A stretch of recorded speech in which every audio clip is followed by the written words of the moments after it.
Hi friends, எல்லோருக்கும் வணக்கம். எல்லோரும் எப்படி இருக்கீங்க? நல்லா இருக்கீங்களா? இன்றைக்கி அந்த கதையோட அடுத்த பகுதி தான் பார்க்க போகிறோம். அதுக்கு முன்னாடி நீங்கள் செய்ய வேண்டிய விஷயம் என்ன அப்படின்னு கேட்டிங்கன்னா, மறக்காமல் நம்ம இந்த சேனலை சப்ஸ்கிரைப் பண்ணிக்கோங்க.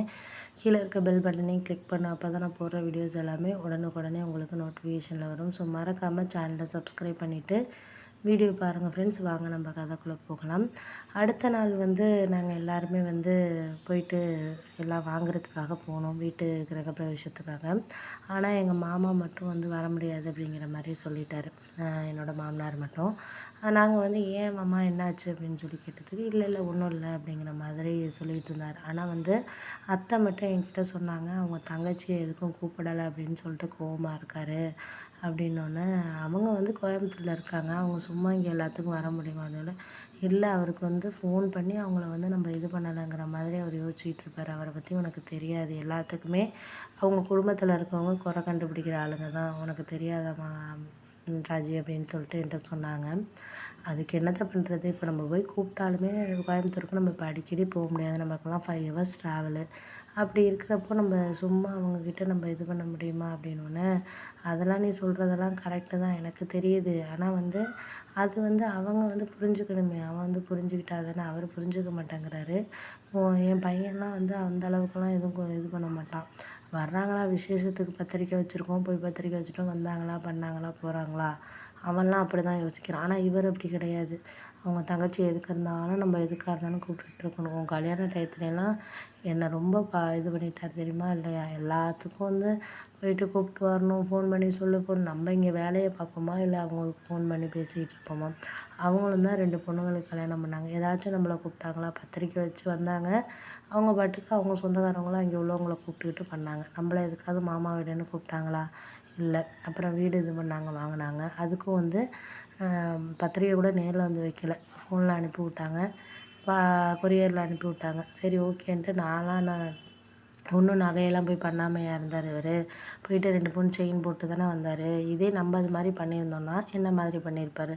அதாவது இவர் 2 பேர் பக்கமும் இல்லையா, நம்ம ஒருத்தவங்க செய்கிறாங்கன்னா அதை தான் நம்ம திருப்பி செய்ய முடியும் அப்படிங்கிறத அவர் யோசிக்க மாட்டேங்கிறார். அவர் திரும்ப திரும்ப என்னென்னா, நம்ம நம்ம தான் போய் கூப்பிடணும், பண்ணணும், செய்யணும் அப்படின்னு சொல்லிட்டு நம்ம தான் கூப்பிடணும், பண்ணணும், செய்யணுன்ட்டு அவர் எதிர்பார்த்துக்கிட்டு இருக்காரு. அப்படி இருக்கிறப்ப நம்ம அந்த விஷயத்த நம்மளால் எதுவும் சொல்கிற மாதிரி இப்போதைக்கு இல்லை.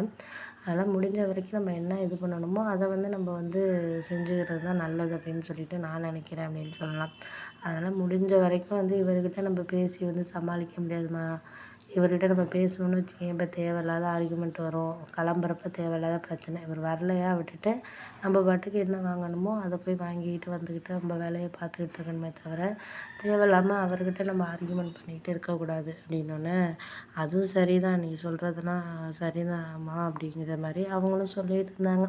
சரின்ட்டு நாங்கள் எல்லோரும் காரில் போயிட்டு கிளம்பி நாங்கள் பாட்டுக்கு எங்கள் வேலையை நாங்கள் பார்த்துக்கிட்டு இருந்தோம்.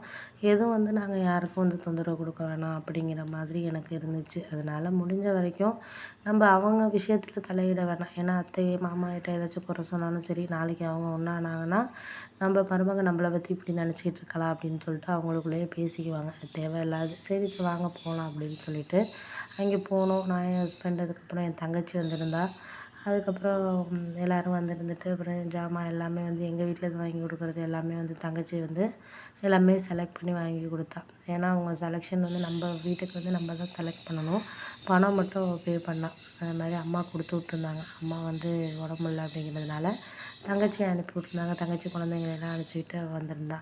எல்லாம் செலக்ட் பண்ணி வாங்கி கொடுத்துருந்தா. எனக்கு ரொம்ப சந்தோஷமாக இருந்துச்சு. பரவாயில்ல, நம்ம ஓரளவு இது பண்ணதுக்கப்புறம் நம்மளுக்கு ஓரளவு இதாக இருக்கே அப்படின்னு சொல்லிட்டு நாங்கள் ரொம்பவே சந்தோஷப்பட்டோம். அதுக்கு அடுத்தது ஒரு 2, 3 நாளைக்கு அப்புறம் என்னாச்சுன்னு பார்த்தீங்கன்னா, எனக்கு உடம்பு முடியாத மாதிரி இருந்துச்சு. சரி நானும் என்னடா இது இப்படி பண்ணுது அப்படின்னு சொல்லிட்டு யோசிச்சுக்கிட்டு இருந்தேன். அதுக்கு தகுந்த மாதிரி நம்மளுக்கு எந்த ஒரு விஷயத்தையும் இது பண்ணுறோம் அப்படின்னு சொல்லிட்டு நம்ம இருந்தோம்னா அது சரியாக வராது அப்படிங்கிற மாதிரி நான் யோசித்தேன்.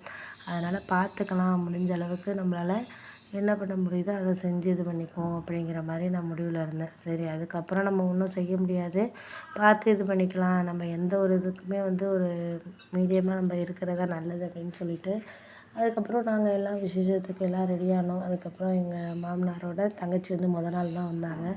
வந்துட்டு அப்படி இப்படின்னு குறை சொல்லிட்டு இருந்தாங்க. அதெல்லாம் எங்கள் மாமியார் சொல்லிட்டாங்க, "நீ இதெல்லாம் கண்டுக்காதம்மா, ஏதோ அதுங்க பேசிக்குதுங்க" அப்படின்னு சொல்லிட்டு என்ன பேசக்கூடாது அப்படிங்கிற மாதிரி சொல்லிட்டாரு. அதனால் நானும் எதுவுமே வந்து பேசலை. சரி ஓகே, நம்ம வந்து எதுவும் பேச வேண்டாம் அப்படின்னு சொல்லிட்டு நான் பாட்டுக்கு அமைதியாகவே நான் இருந்தேன் அப்படின்னு சொல்லலாம்.